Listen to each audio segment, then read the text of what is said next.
Hey, gang, this is your sensei, Bob, and it's a Thursday, and I want to say that this is our program. Wait a minute, what did I do with that? Here it is. Let's try and plug this in, see if this is any better. Is it any better? Let's see.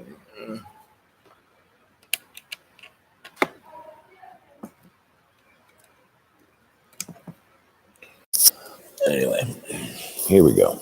How about that? Sounds good? Sounds better? Hi, this is your sensei, Bob, and we are bringing you the TV show Dreamy Dreamland with Sensei Al Bob.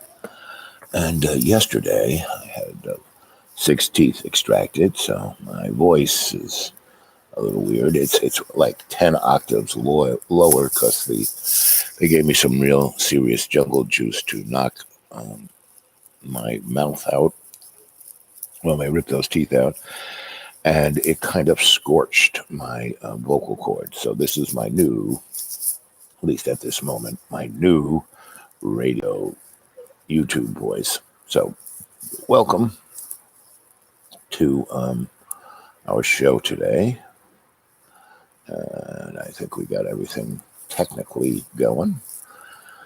And let's see. There's one person watching. So what do you think of this?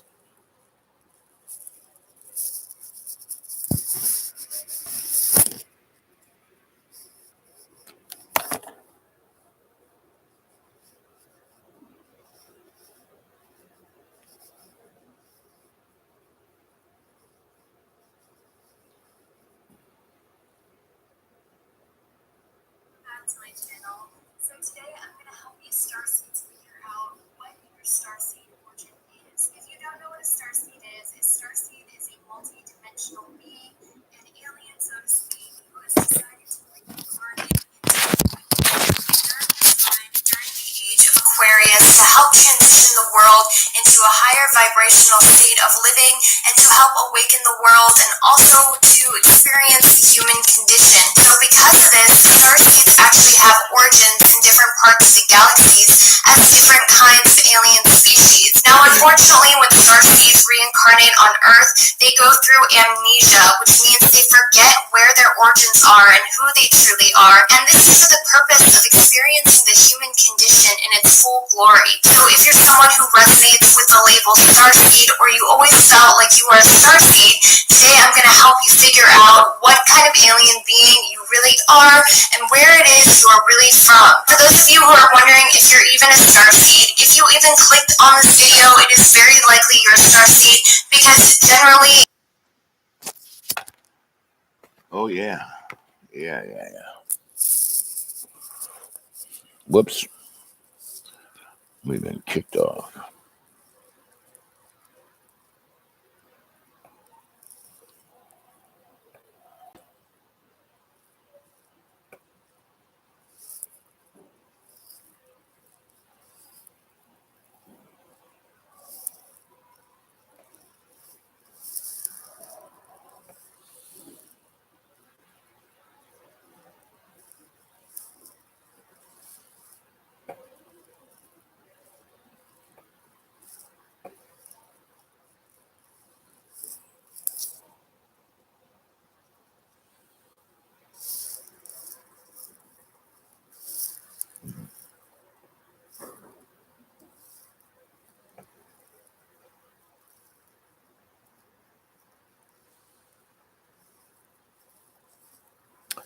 Anyway,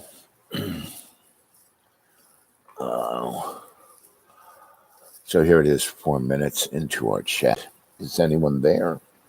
If you're there, tell me that you can hear me, that everything's working right. So that girl's going on about, not all of you are star seeds. It's kind of like born again Christians, like 100,000 people are going to heaven and everyone else is going to hell. I hate to tell this girl, but everyone's a star seed. We all are. Not just folks that look like her, You know, not just people who, I don't like judging anybody, but when people say some stupid stuff, it's unbelievable. And and that's getting me into, hey Jane.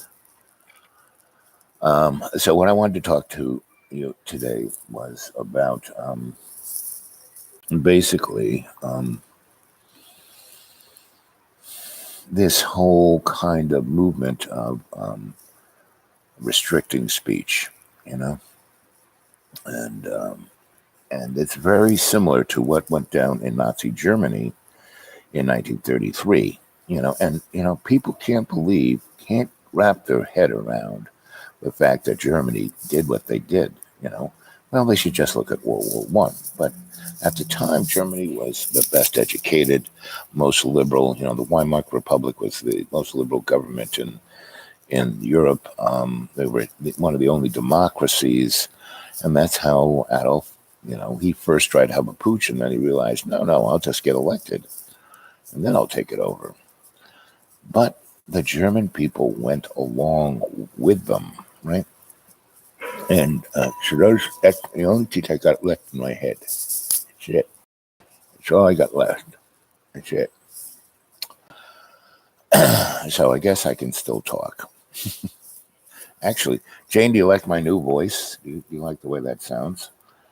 I don't know if this will stay this way or I'll go back. But Germany was rewired in the head, and what happened? Tavistock Institute. You guys need to go look at the Tavistock Institute. It was started out of the foundation of it started pretty much after the 100 Years' War, when they realized what shock and awe was, when they realized,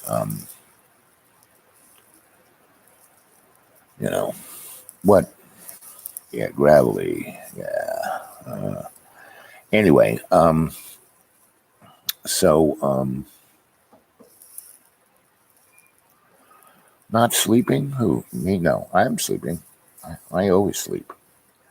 I'm back up at the school and I'm sleeping in the A-frame because John painted the floor, and that's a whole nother story which we're not going to go into because don't need to talk about John. I'm more concerned about this whole thing of right and wrong speech, because we are right where Germany was in 1933. When they started burning books, and they had a whole list of the first thing they were going to do when they invaded England was to kill all the intellectuals that had run away from Germany and were hiding out in England. Now I'm sleeping. I sleep good. I at the A-frame, there's nothing there. The internet doesn't work really that much at the A-frame. It's not on my phone. And so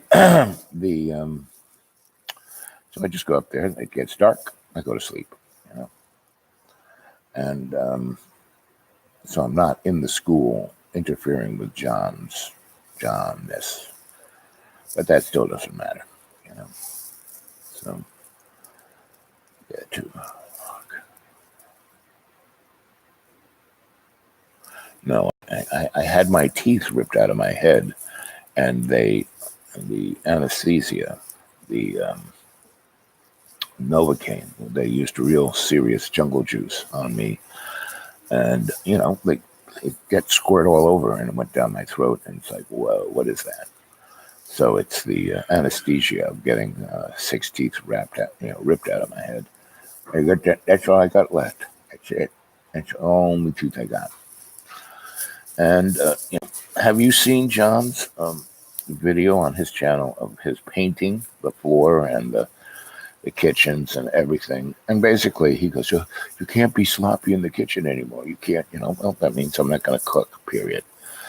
And the fact that I can't eat anything that's not put through a blender, I'm not going to be cooking for John.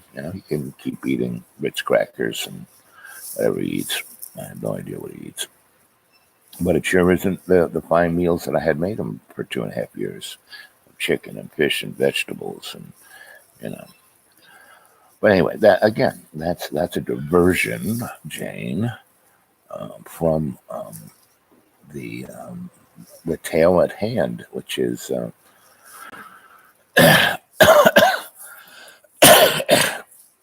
which is you know this the whole thing about free speech, and that it's dying right in front of us. Google and YouTube and all the social medias are restricting the individual's freedom to speak, but not the corporations. Hmm.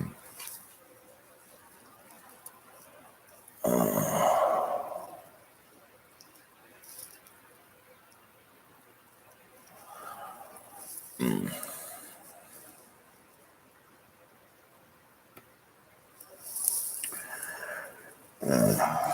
Okay, I'm going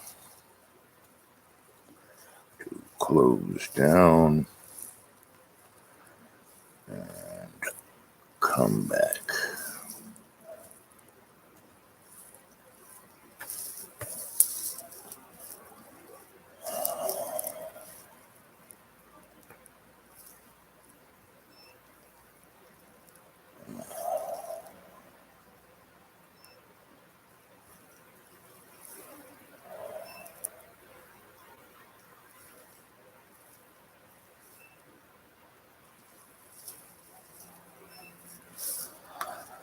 So am I coming across okay, or am I,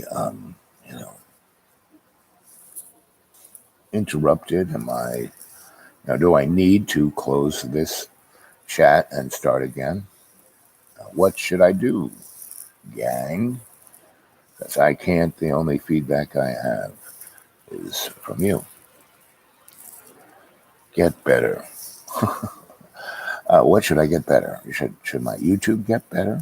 I mean, my body is as good as it's getting, As my endocrinologist says, I'm the healthiest dead guy he knows. All good. Okay. So I won't vacate. So Jane, did you see that this little video here? Do I need to play it again? Maybe I'll play it again.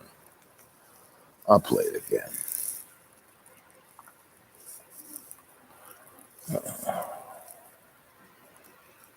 Here's a good one. Saying you are the timeless artist, better than Da Vinci, better than anybody on any other planet. What's that?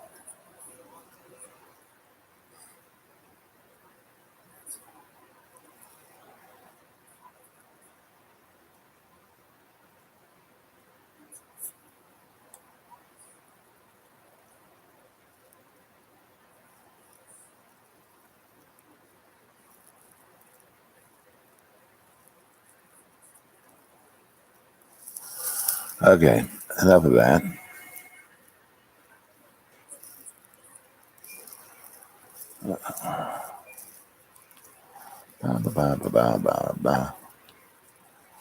So that's kind of the little cabin in the deep green.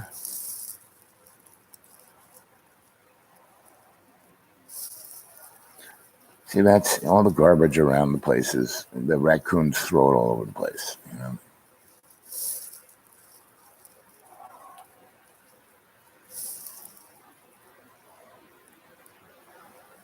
That's my site.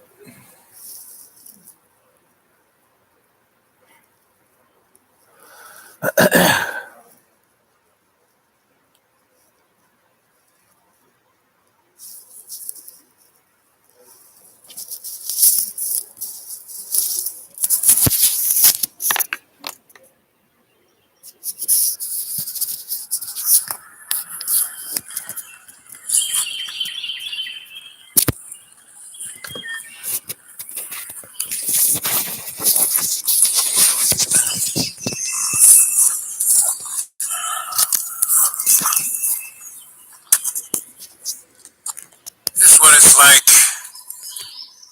5 p.m.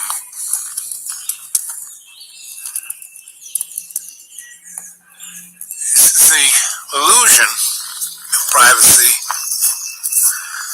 being secluded. Everybody was so just tantalized by the bus, right?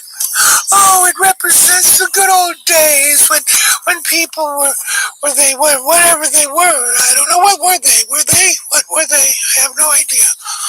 Anyway, what were they? I don't know. Who's that voice? That's one of the.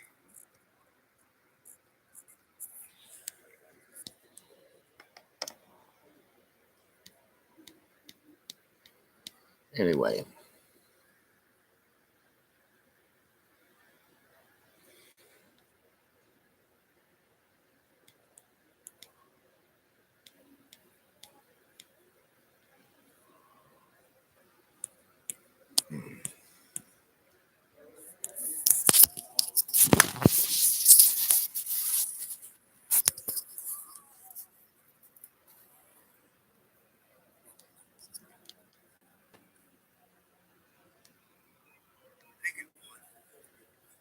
Drinking clean. Happiness. Ooh, yeah.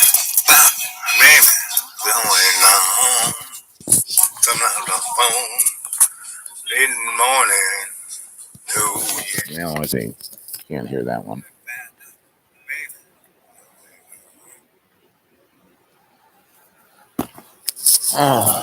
Let's see. Where is this girl?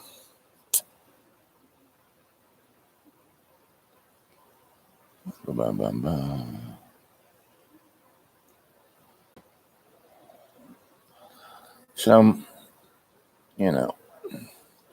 people get all upset about all the wrong things. Here we go. This is watch this. This will kind of blow your mind. Back to my channel. So today I'm going to help you start what your starseed origin is. If you don't know what a starseed is a multi-dimensional being, an alien, so to speak, who has decided to reincarnate into the human form during the age of Aquarius.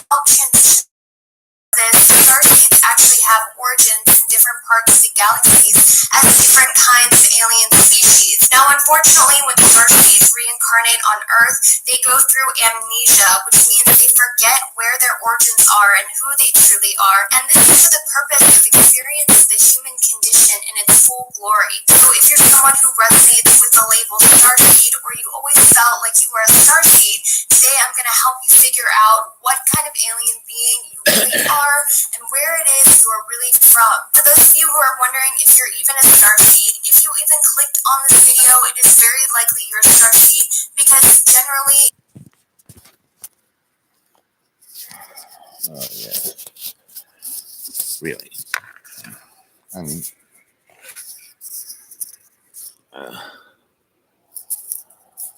now that girl doesn't realize that we're all star seeds. We all come from the stars, and it's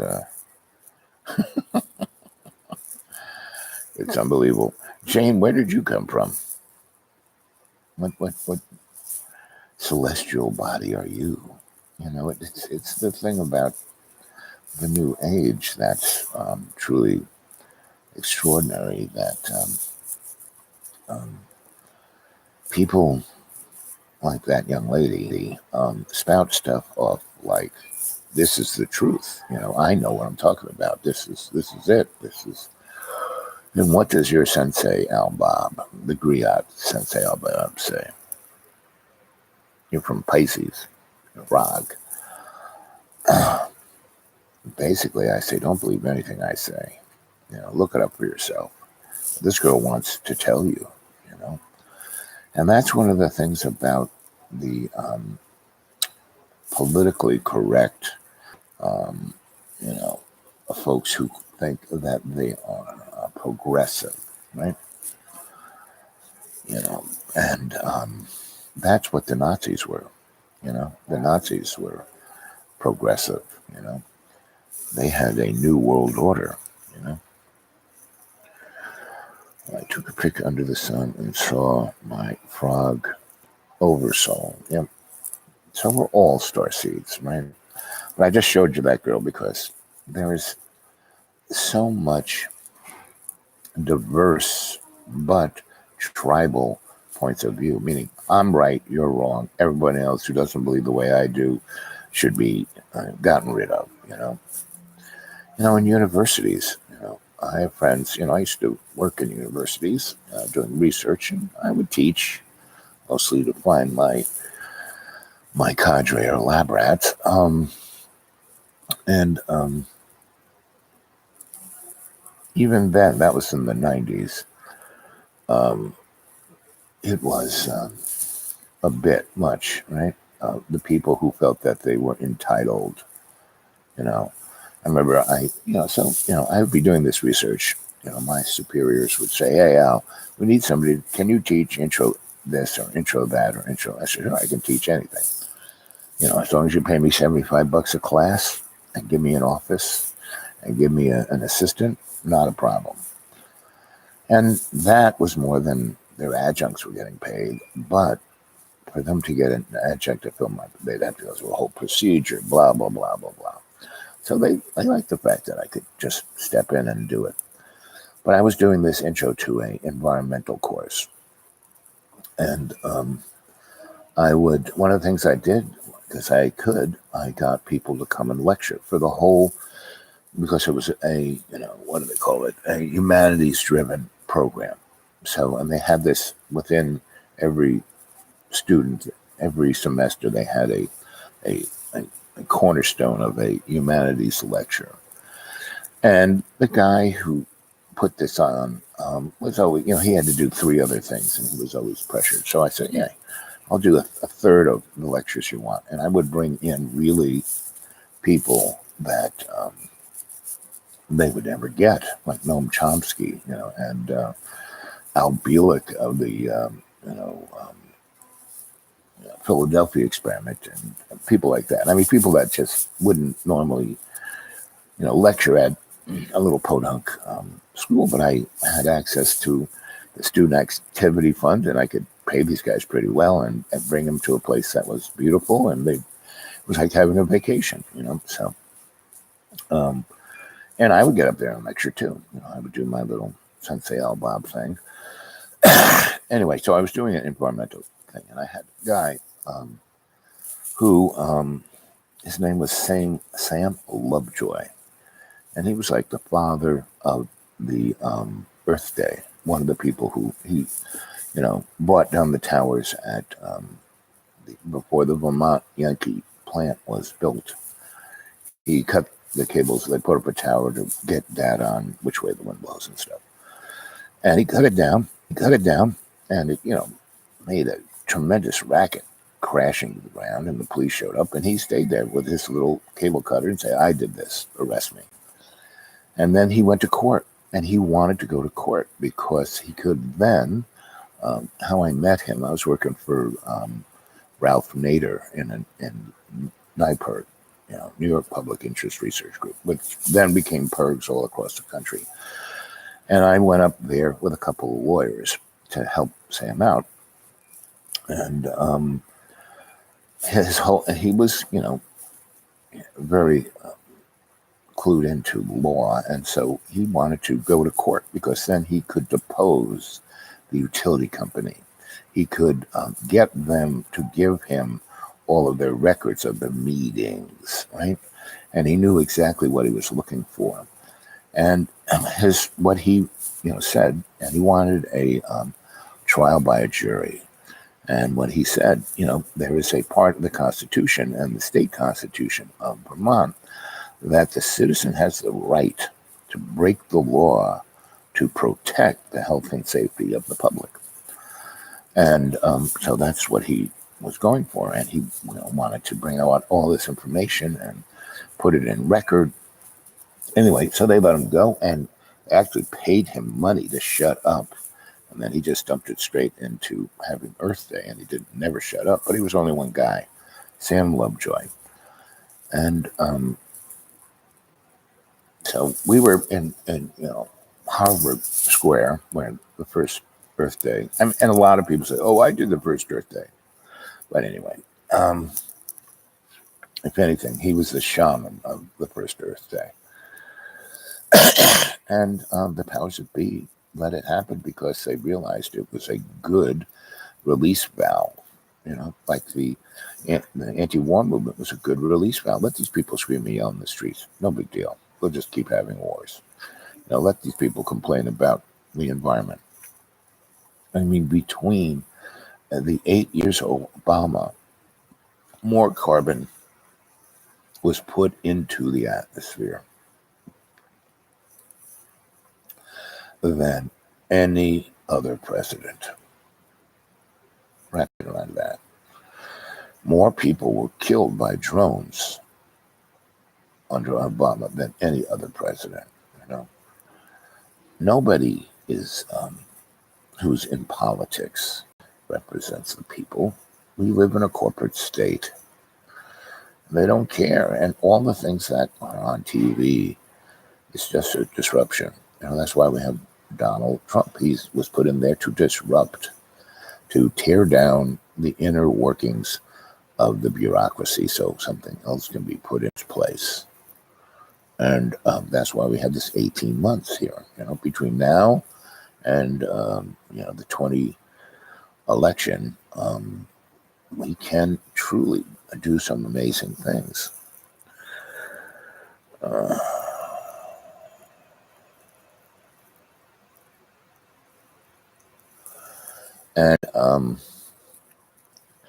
And Sam, when we were standing in Harvard Square and they kind of buried cars in the ground, right? And both of us came from an engineering background. Both of us in the late 60s were in programs of advanced alternative technology. Both of us had worked in national laboratories and saw the technology that, free electricity, time travel, and point-to-point transportation electronically. And, everything that you saw in Star Trek, the first Star Trek, with Jim Kirk and the replicator, and, look at the, communicator. If that's not a smartphone, I don't know what is, everything that you saw there, they had. And that's what, the guy who put together, Gene Roddenberry, who put together Star Trek, he was part of the gang that hang out in California at JPL, and that included the guy who started Scientology. That included the guy who started the Church of Satan. That included a really strange bunch of folk who were communicating with aliens out at the Big Rock in Palomuno. I mean, things aren't what they seem to be, gang. So when you see a kind of entitled, trustafarian young girl with multicolored hair, it's all fine. She could, she's a youngster. She should have the right and freedom to do that. But for her to speak like she's an authority of knowing anything, all she can really be an authority of is what her life is about. And she's definitely not speaking to that.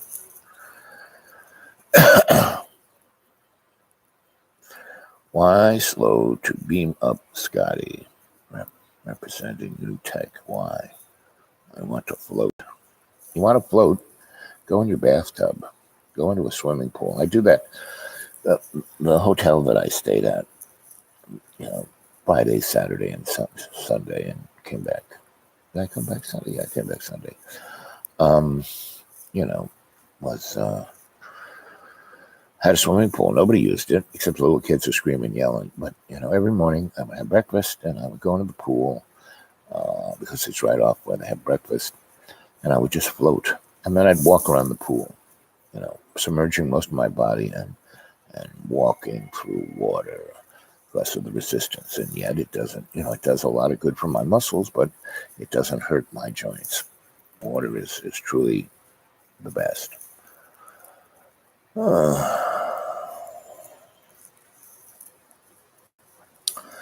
Anyway, so I want to talk about, I want to hear you guys talk about it because my voice is like kicking out now. I want to hear you guys talk about what you think about, stopping free speech, about how all the social platforms are basically, I get a lot of messages from YouTube telling me, oh, you're talking about things you shouldn't talk about. And it's like, really?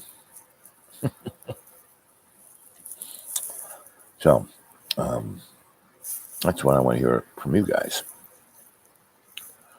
So research, he jumped in. I guess he jumped out, or Jane jumped out. There's only one person there. Yeah, vitamin C, good for me. Yeah, good for my boys. And again, it's not a cold. What it is that when they shot me full of Novocaine, they used some serious jungle juice. And it spurted all around my throat. And they go, oh, get that out. And they were trying to wash it out, but it kind of went over my vocal cords. And this is what has occurred. So it's not really a cold. My head's not stuffed up. My lungs are a little ick because I took a ton of antibiotics. And, some little guys in my gut are trying to rebuild themselves. So that's the story. No, I sleep no matter what. I mean, I've been sleeping on the floor, and I can sleep. I just meditate and go into sleep. I may wake up, a little sore, but all right, And when I first slept, I was about that far off the floor. So getting off the floor because I'm gravitationally challenged was tough. But the bed I'm sleeping now is about that much off the floor, so I can swing my legs off and get up. And it's relatively comfy. It's better than sleeping on the ground, And it's a little nippy in there, but not that nippy. It's 40 degrees. It's I get some nice blankies. So I'm all good, It's just having to deal. John doesn't even know what he wants, but he knows he has to complain. So I have to hear that all the time. It's the same stuff, And I get blamed for everything. The fact that his great masterpiece of the floor, which is pretty amazing. You should go look at that video on this channel. And I was trying to tell him about Persian rugs. Persian rugs, right? Really amazing, right? Perfect in every way, except the guys who weave these things put in one mistake. That's relatively noticeable, but because it's so amazing, you don't notice it. But they do it because they don't want to snub their nose at God. So this morning, John came and woke me up on bed and talked to me about this and that. I said, okay. And I, made my breakfast, which was blueberry and strawberry yogurt and iced tea into a smoothie. And, that's all I'm going to be eating. Smoothies, vegetable smoothies, fruit smoothies. That's about it. And, that's the way it's going to go. So,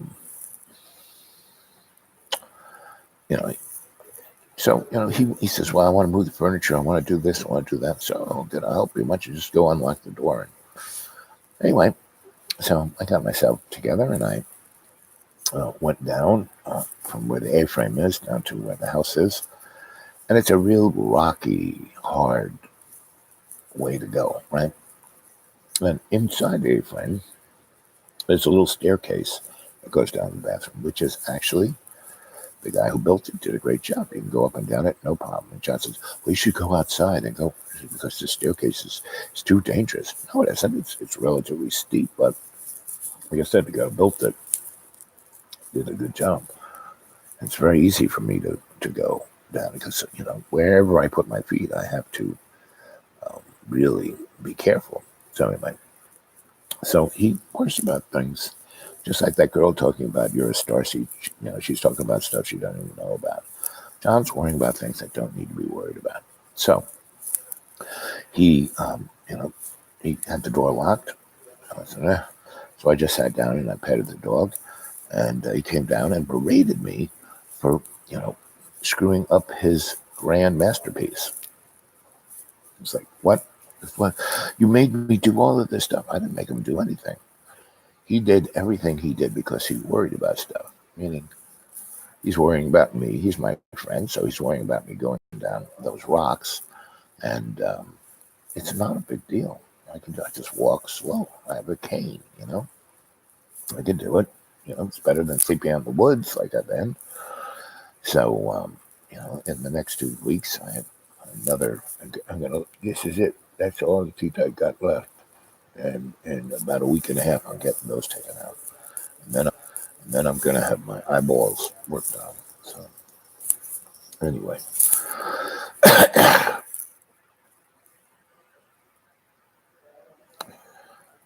Whatever it is. Like I said, it's more like a toxic Avenger. Like I said, they squirted this super duper jungle juice in it. Novocaine. It's more than Novocaine.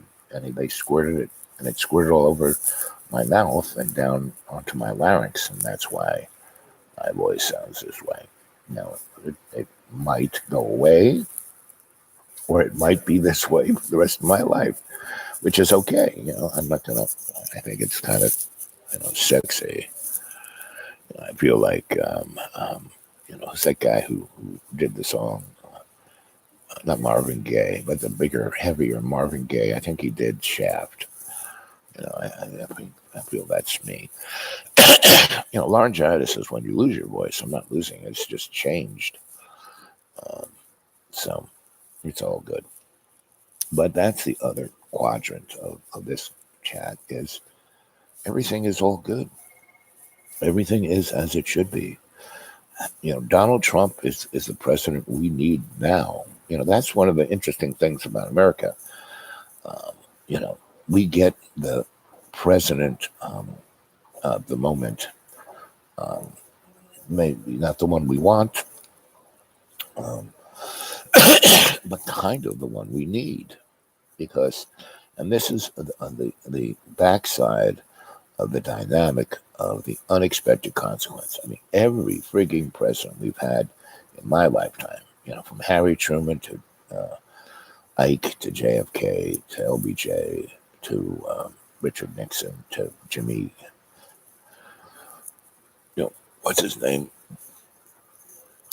to Ronnie, to George H, to Billy Boy, to George W, to they were all, they really were needed because they really, everyone, if you look at them, they amplify what is going on. George W showed us that we were, a warmongering, the only thing we do is kill people in the United States. That's it. That's what we do. We don't educate our people. We don't give them health care. We don't feed them right. We don't house them. We just force people to kill each other, And all of that stuff about democracy and our Constitution is a joke and has been a joke since the beginning. Go read Howard Zinn's American History. Go read any of Chris Hitchens' last 3 books. Go read any of Noam Chomsky's really great little books. Go read Joseph Campbell. So we're in a really interesting place. We have 18 months. And if we do not become the pebble in the pond, if we do not actuate spiritual, shamanic, positive movement, there'll be consequences. Everything is karmic. There's a wheel, right, that gives you dharma. And so, that's what we got here. So what do you think about my ramblings this morning? Let's hear it. Not so much, what hat I'm wearing or how groovy my shirt is or how sparkly my eyes or how sexy my voice is. Ooh, boo, boo, boo, baby, baby, baby, I love you, baby. Do, do, do, do, do, do, do, do. Oh, lady, lady, lady, lady. I want to, hear what you think about, what's going on. There's you read that UN little thing, 1 million species have gone dead in the last 20 years. And we don't do something pretty quick, another million are going to go dead in the next 5. What they don't tell you is that species go dead all the time, and things change. The thing is to not like stop, oh, we're doing this terrible thing. No, we have to navigate ourselves so all our relations can go home safe, right? Get on the boat, you know, navigate. So, what do you guys say?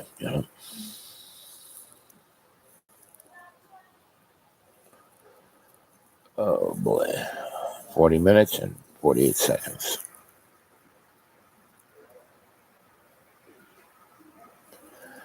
Yeah, and the 2.2 billion lawsuit, that's like Monsanto is, cost of doing business. It's no big deal. Now throw some of those guys in jail. Now that's a different thing. When the savings and loans crash happened in '86, which was way worse economic scene than the '08 crash.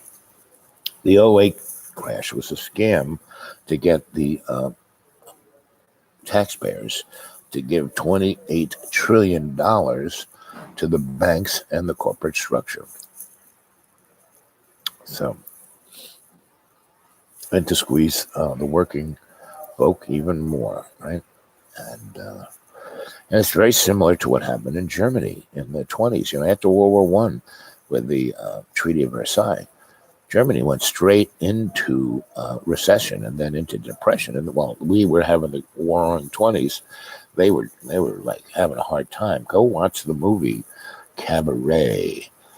And come to the cabaret, meaning things were so bad that to escape, you would go to the cabaret and drink absinthe and shoot heroin and drink champagne and, have sex with squirrels in the corner, And,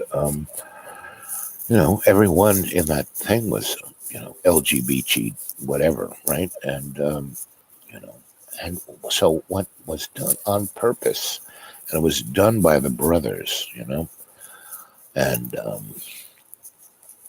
they manufactured an economic collapse in Germany and a political straitjacket, and they forced everyone to it cost $500 million marks to buy a loaf of bread, so while the rest of Europe is like eating fat and happy, and so it crushed that 15 years or so crushed the spirit of the German people to the point where they were insane. And so they voted for Adolf, just like we voted for Donald Trump.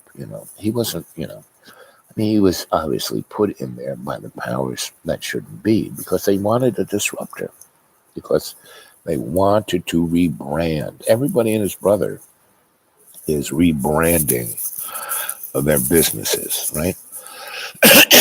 Well, this is just like the Council of Nicaea. We're going from the Roman Empire to the Holy Roman Empire, and Mike Pence is going to be the president of the Hunger Games. Doesn't he look like Donald Sutherland?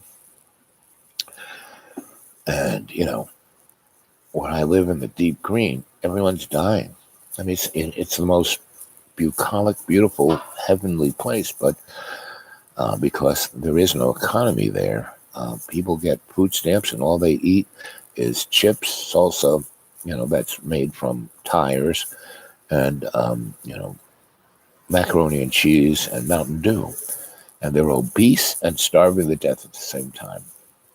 I left last October, went back there at the end of April, and I went into the 6 little hollers around me, and virtually every family in those had somebody who died.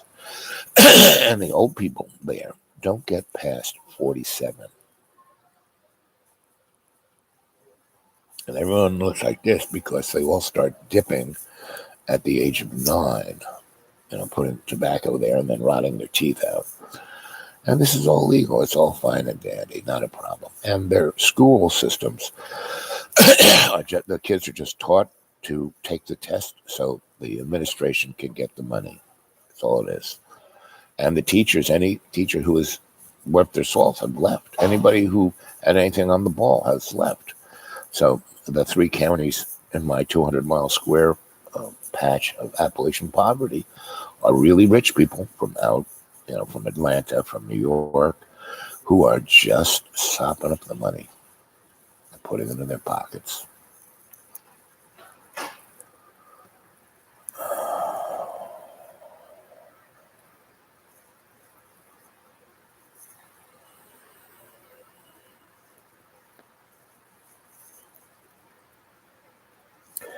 It's called trauma politics, So how to remedy, right? So back in the day when America kind of worked between 1890 and 1970, there wasn't just the Democrats and Republicans. There wasn't a 2-party system. It was almost like the English system, in that there was the Democrats, the Republicans, the Labor Party, the Socialist Party, the Communist Party, and the Religious Party. And it wasn't like the religious party of today, of reactionaries. No, it was everybody, who had a conscience. Why did Reverend Martin Luther King do what he did? Because he was part of that religious party. And when you look at photographs and films of that time, half the people who were on those marches getting hit by fire hoses were white guys because they were part of the religious party. They had a conscience. They said, this is wrong. This has to change. And they also realized that it would be good for business. And, the Communist Party and the Socialist Party in the United States wasn't like Russia. No, it had a political consciousness of their belief structure, right? Same with the Labor Party. And the corporate guys had to deal with that. And they did. And they made a lot of money. And for almost, 100 years or so, 80 years, they realized this was actually good for business. But, they realized around, this guy named Albert Pike, right around the time that we had our revolution and wrote our Constitution, he was there in Germany, and he kind of made the Scottish Masons, and that became the Illuminati. And he put up, we have to have a new world order all based on this. And the only way we can do that is to have 3 wars: First World War, Second World War, Third World War. And he said Third World War is going to be obliterating 90% of the population. And I was looking on YouTube, and I came across a movie made in the 80s, I guess, called The New Dawn. And it's about a bunch of folks who work at SAC, who are in the command center, who are at the missile launch sites, and who are in the bombers. And that one day that, it's not just the same old practice. Oops, it's because somebody got hold of a missile and shot it from, Turkey into Russia and blew one thing up. And their computer said, oops, it's a nuclear war. And so they unloaded, a lot of missiles towards America, but not, Armageddon, like, 20 or so at, the Strategic Air Command place, the air bases, the missile silos, to see if they could tamp down the next strike from America. They didn't go after the cities. They didn't go after that. And so all the generals, it's World War. And they tell the president, it's got to, right? So the president said no. And he gets a teletype from the premier, said this was a mistake. Yes, we know we've obliterated about 6 million of your people. We are ready to let you, shoot your missiles off and kill 6 million of our people. They give them a list of things to go hit, just like ours, missile silos and the air bases. And, you do that, we'll call it quits. We sit down, we make sure this doesn't happen again. And, or you can just say, okay, we won't kill your people. We will be the Christians we say we are, and we will, but we have to sit down and get rid of these things, right? That was choice 2. Or choice 3, go into total nuclear war and kill everyone on the earth. And what happens is the American generals kind of pressure the president, who's like Jimmy Carter, into, having a more virile strike than just taking out 6 million people. And then the Russians come back, and then this and that, and it shows all the different people in all these different facilities, what they go through in the next, 2 hours. Ends up, killing 1 billion people and radiating the whole planet. And that's what Albert Pike wanted to do. And, he's talking about this in the, 1760s and 70s, right? And which shows us, and it's coming more and more obvious, that time is not a linear thing. It's a very malleable thing. So we have 18 months, just the small cadre that we have. We can change all this. But we have to really be more focused in our own lives, We have to be awake. We have to be as awake as Buddha.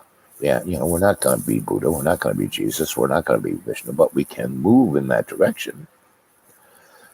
So this morning when John A. woke me up and just and we basically made, okay, so today we're going to work on, getting the house back in order. And then, I go over and the door's locked, and then he comes and screams, blames me for all the things that he feels are wrong, that he feels bad about. It's my fault.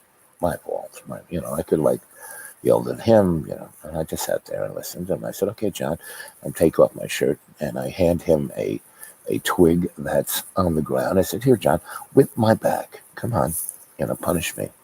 What are you talking about? I said, well, listen to, have you heard? And then he goes on about how he's the greatest artist and blah, blah, blah. I mean, just off the hook about, how the rest of the human race doesn't hold a candle to him and that he has to be mean and cruel. And I said, no, good, whip my back. And then he's, well, that's not how I feel now. You've helped me change that, and I don't feel that way anymore. And I said, then why do you talk that way? So I was totally sat there for a good 40 minutes and talked to him all about that. And he was like bouncing around like a ping pong ball. and again, this is a righteous thing, and that John represents the collective unconsciousness of the human race in that window of materialism and fear and all the rest, right? And that's not who he is. He is a really talented artist who's been traumatized his whole friggin' life because he's different. Instead of embracing it, he's going nuts over it. And you look at all of the artists of the Enlightenment period and then the Romantic period and all those other periods, guys like Matisse and guys like Van Gogh, everyone dissed their work, They didn't, some people said, well, these guys are visionaries. That was like 1/10%. It wasn't the mass, but yesterday, one of Matisse's, wheat pile paintings sold for $110 million, one painting, right? And that's the way it goes. 100 years later, you're appreciated, right? But collectively, if we work together as the cadre, we can right this boat. And we don't have to have any movement or put up, because, virtually anyone who's in politics is bought, right? And I've, worked around politics a lot as a demographer. And so I know a lot of people who on every angle, every different, left, right, center, whatever. And I'm one person they can call up and talk to and vent, and they know that I won't say anything about it, and I'll give them some insight, right? And so they take me out to lunch and hand me a Benjamin or whatever. And that's, it's pretty hard to live on $500 a month. So that's kind of, you know, people. But, I was here in the library, and there are a number of people I saw yesterday who are very rich, have a lot of money. And over the years, I've talked to them, listened to them, helped them out with their health issues. And, they could see, they got lunch and they had a meal, and I had nothing to eat. Well, part of it's because I only have that many teeth, but um, they could have said, here's a few bucks.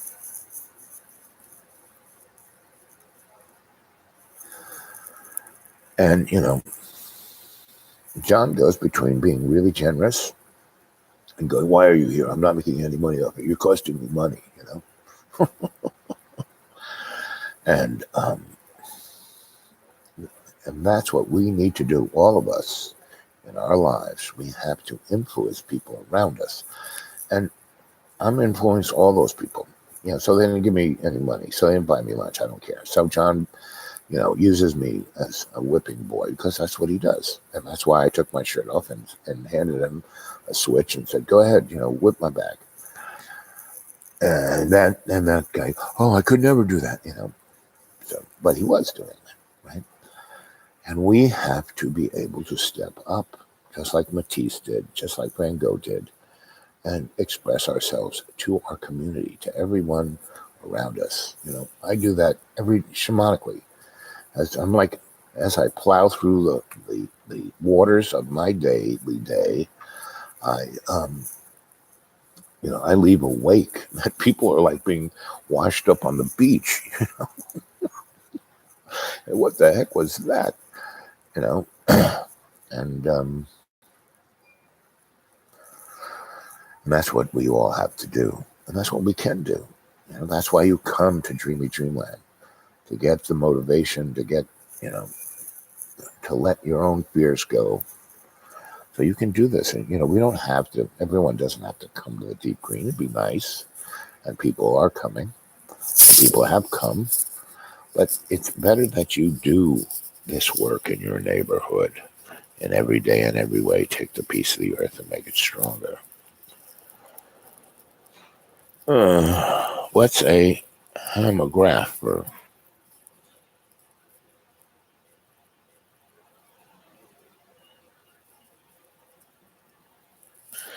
Well, there you go, fish. And that alternative aesthetic has to come from deep inside of you.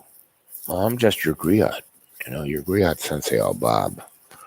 I'm not, somebody's master. I'm a sensei, a teacher. And I teach with stories.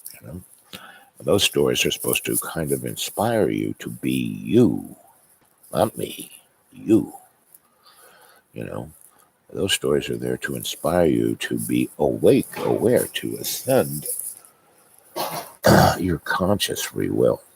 You know, and your free will isn't there just to choose whether you're going to pepperoni or mushrooms on your pizza. That's not a free will. Your free will isn't there to pick one toilet paper out of the thousands that are on the shelves. That's the distraction. The free will you have is there to, first and foremost, realize who you are and love yourself. That way you don't have to be nasty, right?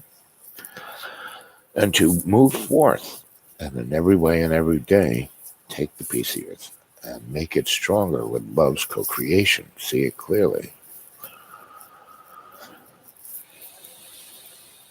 So, Fish, what do you see as your alternative aesthetic?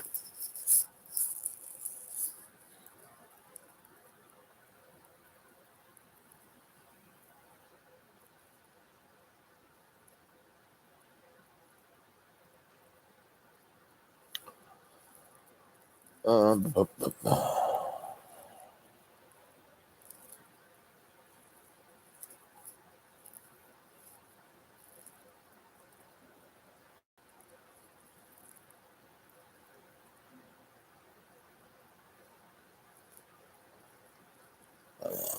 so, So Jane's talking about trauma, politics, planned control, mechanism like genocide.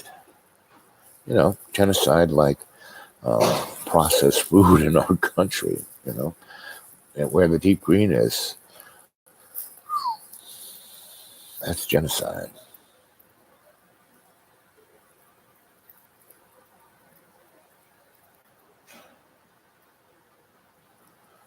Well, what if the teachers really had it in them?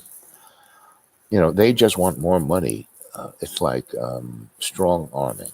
They want more money so they can just keep doing the same thing that the powers that shouldn't be want them to do, dumb down the students.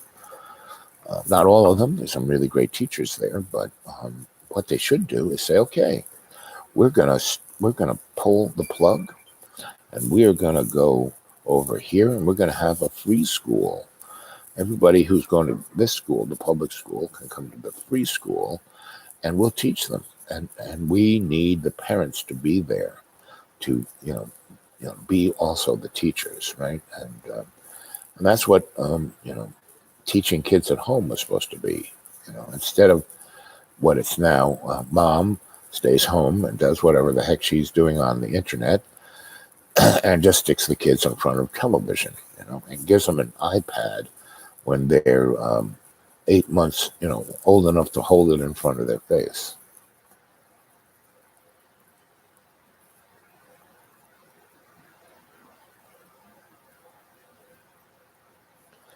So the people actually have more power than they realize, because the people refuse to buy the stuff in the stores.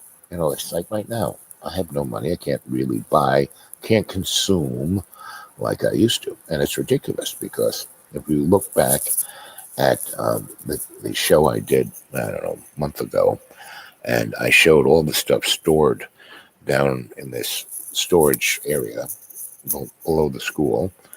That was me being a mass consumer. And the stuff there, it's all in tubs, and some are in pretty good shape, and some are like a bathtub full of water. And basically, it's like a ceremony to let go of the stuff, because one day, John will have to just frigging go get a dumpster and throw it in there. And so,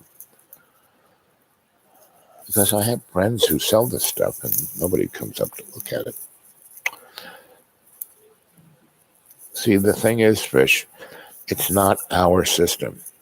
It's the it's the unseen hand, the powers that shouldn't be system, not our system.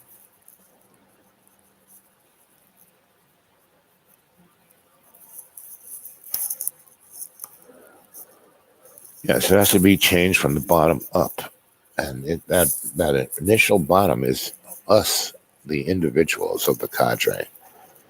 We have to change our own lives, And I had to die in a plate of spaghetti to, for the universe to force me to change my ways. Because after being, an aesthetic guy for 40 years and a scholar, and I just said, okay, I stumbled into this gravy train, and I'm just going to go for it.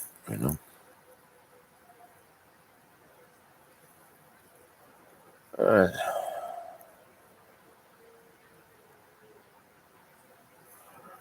well, we're all hoarding things of some nature or so. But if all of us, the consumer class, just stop consuming, that would be more of a disruption than anything Donnie could do.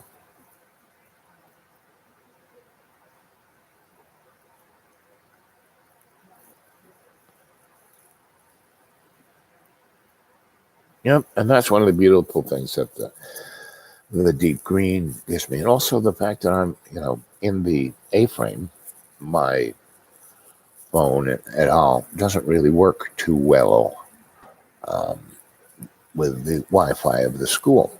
John comes up and he goes, "Well, it works great for mine." Yes, he's got an iPhone, and it cost $1,000. My little thing was, basically free when I change it. Now, it's really great, but it has its limitations, right? So That's the story on that. So I can't do until the floor and everything in John's vision of what he's doing um, gets to a place of where I can walk on the floor without him screaming at me. I haven't walked on the floor at all. I came down and looked at it. He blamed me for, you stepped here and here. I said, no, John, you know, that was you who stepped here and here. Me, I said, I could tell that the floor hadn't dried, so I didn't even go down. I just sat on the steps and looked at thing. But he said, no, it was your fault.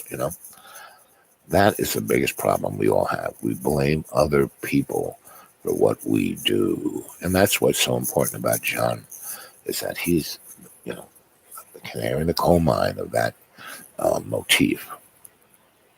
So now it's hard fish, to make change, but you do it in little steps, baby steps, and then you get to where you want to go. It's the fact that most people don't even start. Most people don't even think about it. Most people stick in their, habitual activities. Now, I do that myself, but I'm just being more and more aware of that and try not to do it. And as long as you're aware, and John also, in the 2.5 years that I've been working with him, he's gotten aware of a lot of stuff. He's changed a great deal. Yet we are all the canary in the coal mine, and that's okay. People don't realize that they think this is real. This is an illusion. Your real conscious isn't here. It's not in your brain. You know, your heart is the CPU. That's the closest thing. But your real consciousness is off in some, you know, spiritual server somewhere. You know,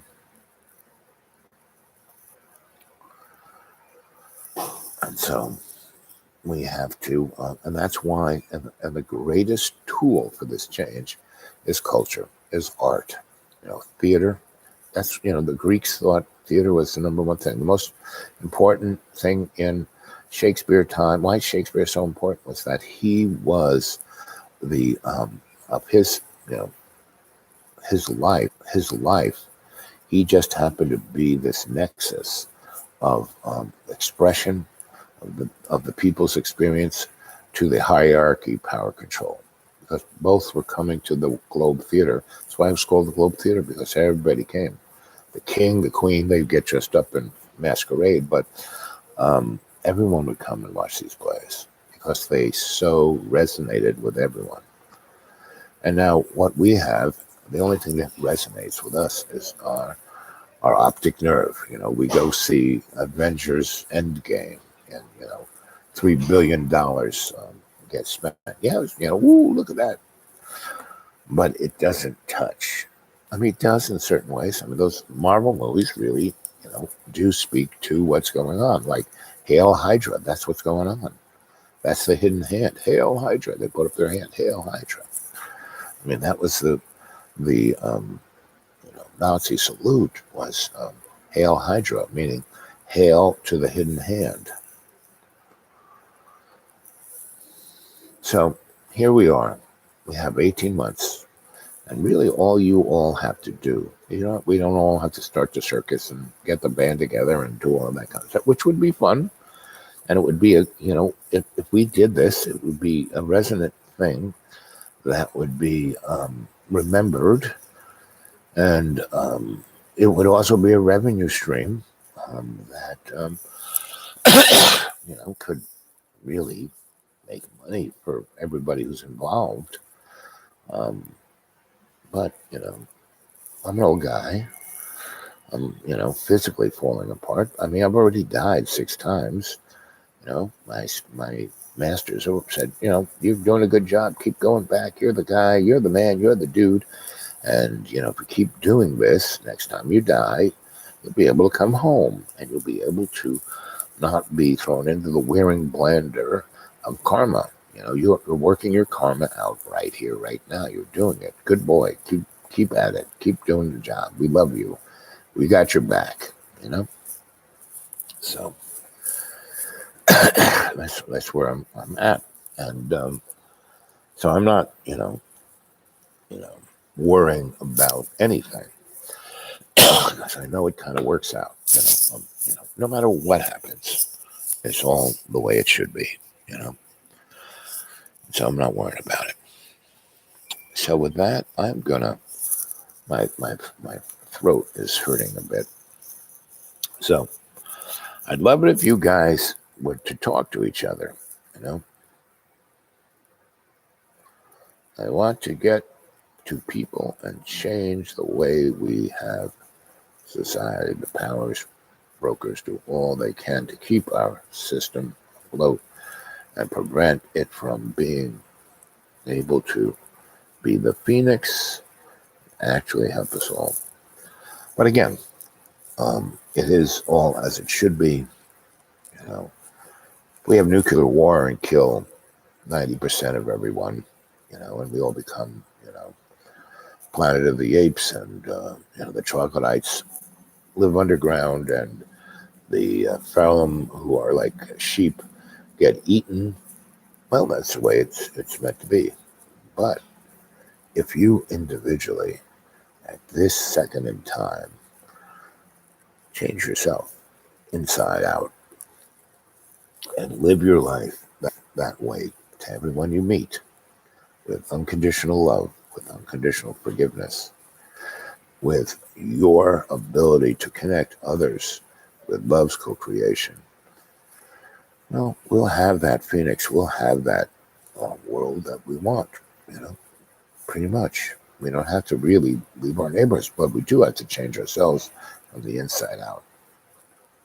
And that's why I started Dreamy Dreamland, because I wanted to have a vehicle that I could talk to the world. And John showed me how that, he sneaky peated my story on his channel, and his channel made a big jump just on the 10 or 20 or 30 stories I put up there. And, and then people said, oh, I want to watch more of that. Shut up, John. I want to hear from you. So he got upset with that. And that's why I kept kicking me out. So I started my own channel and really did very little with John and put some parameters on it. John, you have to be the star. You have to be the focal point. It has to be all about you, right? Not about me. And I will just be, your buddy who asks you questions, Anyway, my throat is starting to hurt, so I'm going to sign off. Okay, gang, you have a beautiful day. It is now 12:13. Lucky 12:13. And I may come back, 3 o'clock, see what you're up to. So, Fish, Jane, kind of ramble this around in your head, how to come from the inside out, how to change the world, just as that little pebble in the pond. See it clearly. Hail Mary, full of grace, the Lord is with thee. Blessed art thou amongst women, and blessed is the fruit of thy womb, Jesus. Holy Mary, Mother of God, pray for us sinners now and the hour of our death. Amen. As it was in the beginning, is now, ever shall be, world without end. Hail, our Father who art in heaven, hallowed be thy name. Thy kingdom come, thy will be done on earth as in heaven. Give us this day our daily bread, and lead us not into temptation, but deliver us from evil. As it was in the beginning, is now, ever shall be, world without amen. Let us in every day and every way take the peace of the earth and make it stronger with love's co-creation. Okay, gang. I love you all. I'll see you.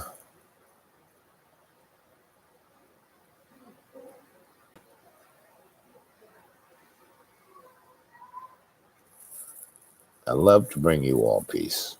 Peace be with you. Okay? So maybe I'll see you around 3 p.m., which would be about 3 hours from now. My voice should be, I can't do these 4-hour things anymore until my voice gets better.